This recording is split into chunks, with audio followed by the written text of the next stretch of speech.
স্ক্রিপ্টটা study করার পরে আমি প্রতিদিনই স্টাডি করতাম স্ক্রিপ্টটা নিয়ে। সালমান শাহকে আমরা অনেকে অনেক অনেক বেশি পছন্দ করি। সালমান শাহ মানে হচ্ছে একটা জেনারেশন, একটা ইমোশন। তাকে পছন্দ করে না এমন কোনো মানুষ খুঁজে পাওয়াটা খুবই খুবই টাফ। বাট সালমান শাহর যে কথা বলার ভঙ্গি ছিল, তার যে স্টাইল ছিল, এটার জন্য তিনি আরও অনেক বেশি ফেমাস ছিলেন। আর এখনকার মানুষও তাকে অনেক অনেক বেশি মনে রেখেছে, অনেক শ্রদ্ধার সাথে তাকে স্মরণ করে। তো আমার কাছেও সালমান শাহ অনেক অনেক বেশি ভালো লাগে তাকে আমার। তার গানগুলো যে ছিল, তার মুভিগুলো যে ছিল, তার যে চয়েস ছিল, সব কিছু ছিল দুর্দান্ত। তো আজকে যে ভিডিওটা রিয়াক্ট করবো সেটা হচ্ছে সালমান শাহর ফার্স্ট ইন্টারভিউ, কেয়ামত থেকে কেয়ামত এই মুভিটার মুক্তির আগে তিনি যে ইন্টারভিউটা দিয়েছিলেন, সেই ইন্টারভিউ নিয়েই আজকে কথা বলবো। সো চলুন দেখি, আর ভিডিওটা পুরোটা দেখতে একদমই মিস করবেন না। এই ছবিটা স্টার্ট করার আগে ন্যাচারালি আমার অনেক প্ল্যানিং ছিল যে পুরো ছবিটা আমার জানা ছিল, প্লাস স্ক্রিপ্টটা আমার হাতে ছিল, বাংলা স্ক্রিপ্ট। স্ক্রিপ্টটা স্টাডি করার পরে আমি প্রতিদিনই স্টাডি করতাম স্ক্রিপ্টটা নিয়ে। প্রত্যেকটা সিকোয়েন্স আমি ভালোভাবে স্টাডি করেছি। আমি ছবিটার কাজ শেষ করার পরে আমি যখন স্ক্রিনে দেখলাম বা ডাবিং এর সময় যখন আমি লুক দেখছিলাম, তখন আমার কাছে I am not that much satisfied. So এটা ছিল সালমান শাহর একদম ফার্স্ট সাক্ষাৎকার। ওই সময়তে এমন একটা স্ট্যান্ডার্ড লাইক সাক্ষাৎকার দেওয়া, ইন্টারভিউ দেওয়া খুব খুব বেশি টাফ ছিল।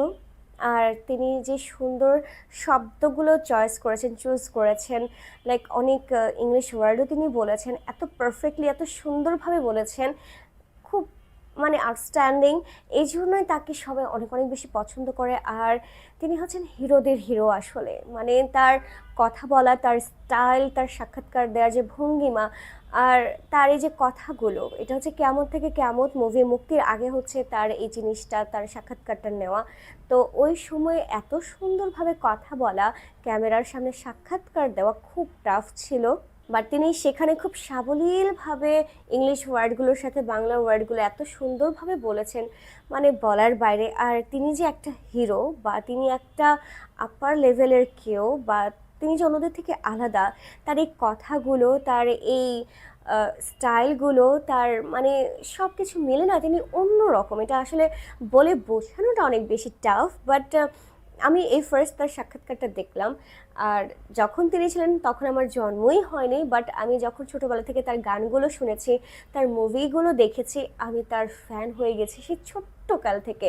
তার মুভি যে গানগুলো ছিল, ও মাই গড, এখনও সে গানগুলো মানুষ শোনে, আমি নিজেও শুনি, আমি সেদিনও শুনেছি। অলওয়েজ আমি তার গানগুলো আমার খুব খুব বেশি পছন্দের। আর তার যে কেমিস্ট্রি থাকতো নায়িকাদের সাথে, আর তার অ্যাক্টিং, আর অ্যাক্টিংয়ের সাথে তার স্টাইল, মানে কপালে রুমাল বাঁধা, আর সব কিছু মিলিয়ে মানে দুর্দান্ত ছিল তার লুক, তার মানে সব কিছু। মানে আমি কি বলবো, আমি বুঝতে পারছি না আসলে। বাট ওই সময় এত সুন্দর সাবলীলভাবে তার ইন্টারভিউ দেওয়া, ও মাই গড, ইটস নট ইজি ইয়ার। এটা আসলে মানে খুব সুন্দরভাবে তিনি ইন্টারভিউগুলো দিয়েছেন। আর তার এই ক্যারিয়ার জীবনে, মিডিয়ার ক্যারিয়ার জীবনে তিনি যতগুলো মুভি করেছেন সবগুলো মুভি সুপারহিট ছিল। সবগুলো মুভির গান অনেক অনেক বেশি সুন্দর ছিল। এখনও মানুষ সেই গানগুলো শুনতে পছন্দ করে, আমি এখনও তার সেই গানগুলো শুনতে পছন্দ করি। আর তার অ্যাক্টিংগুলো দেখতে আমার কাছে এখনও, এখনকার যে জেনারেশন আছে বা এখনকার যে আমাদের অ্যাক্টর আছে, তাদের মানে খুব সামঞ্জস্যপূর্ণ। মানে এখনও তার অ্যাক্টিং অনেক বেশি হাই, তার দুর্দান্ত তার অ্যাক্টিং স্কিল, তার কথা বলার ধরন, তার এ টু জেড। এই জন্যই মানে সবাই বলে সালমান শাহ মানে হচ্ছে একটা স্মৃতি, সালমান শাহ মানে হচ্ছে একটা ইমোশন। তো সব কিছু মিলে এখনও তিনি কোটি কোটি মানুষের মনে জায়গা করে নিয়ে আছেন। তার ওই জায়গাটাতে এখন পর্যন্ত কেউ যেতে পারেনি। এখন পর্যন্ত যতগুলো হিরো এসেছে আমাদের মিডিয়াতে, তার লেভেল পর্যন্ত আসলে কেউই যেতে পারেনি, হয়তো বা ইন ফিউচার কেউ পারবেও না, কারণ এটা পসিবলও না। আর সালমান শাহর যে কথা বলা, তার তিনি যে প্রমিত বাংলা ভাষা বলেন, তার মুভিগুলোতে আমি যেগুলো দেখেছি, তার অ্যাক্টিং সাথে হচ্ছে তার এক্সপ্রেশন, মানে সব কিছু এত রিয়েলিস্টিক আর এত দুর্দান্ত তিনি করেছেন না, মানে বলার বাইরে। তার ছোট্ট একটা ক্যারিয়ারে তিনি এত মানুষের মনে জায়গা করে নিয়েছেন, বলার বাইরে। বাট দিন শেষে আসলে আফসোসটা রয়েই যায়।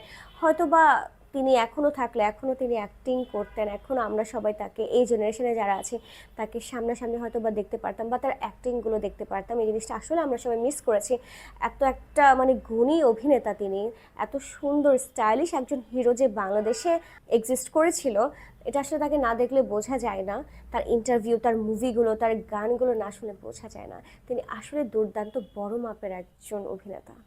তো ডিয়ার ভিউয়ার্স, সালমান শাহকে নিয়ে আপনাদের কি মন্তব্য অবশ্যই তা কমেন্টস করে জানাবেন, আর ভিডিওটি শেয়ার করতে একদমই ভুলবেন না। আমি স্মৃতি বিদায় নিচ্ছি, এখন দেখা হবে নেক্সট কোনো ভিডিওতে।